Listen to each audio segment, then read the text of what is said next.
Hi, today we're going to talk about normal eating. I think in the health and wellness space, normal eating is defined so differently. And so I got this from Ellen Satter. So I use this all the time in my practice. It's not my own. I love doing an exercise where my clients will define what eating means to them and how they define normal eating. And as I'm talking, I'm actually just going to get up my glasses. I'm 42, and once you hit 42, your eyes go. So I'm going to read you the definition of normal eating, and maybe this serves you today. Maybe it gives you a little nugget to walk through your life with some clarity, or it creates more questions. So normal eating is going to the table hungry and eating until you are satisfied. It is being able to choose food you like and eat it and truly get enough of it, not just stop eating because you think you should. Normal eating is being able to give some thought to your food selection so you get nutritious food, but not being so worry and restrictive that you miss out on enjoyable food. Normal eating is giving yourself permission to eat sometimes because you are happy, sad, or bored, or just because it feels good. Normal eating is 3 meals a day, or 4, or 5, or choosing to munch along the way. It is leaving some cookies on the plate because you know you can have some again tomorrow, or it is eating more now because they taste so wonderful. Normal eating is overeating at times, feeling stuffed and uncomfortable. And it can be under eating at times, wishing you had more.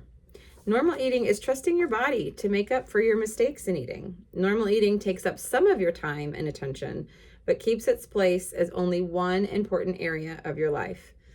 In short, normal eating is flexible. It varies in response to your hunger, your schedule, your proximity to food, and your feelings. I love this definition. It's pretty old. It's from 1998, and it was coined by Ellen Satter. And sometimes even just if you were to rewind and listen to this again and close your eyes and see what parts of the definition ping you and get really curious about it. There's no perfect way of eating, as by definition. Flexibility is responding to life's demands and having some wherewithal of there's some sort of structure involved. But just like our bones, structure and flexibility can be combined to form a skeleton.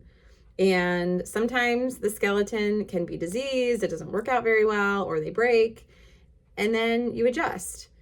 And flexibility allows for change in plans to still have some function, still have some success. If bones were really rigid, like this clip, it's plastic, they break. That's when you have hyperfixation and different things. And so listen to the definition and ask yourself, well, what is my definition? How is it serving me? Is it helping me get to my best optimal life? Is it helping me get to my goals? And if not, maybe there's some illogical thought patterns or beliefs or stories that are keeping you stuck. And get curious about those patiently and kindly. Okay, thanks. If this helps, like and subscribe for more.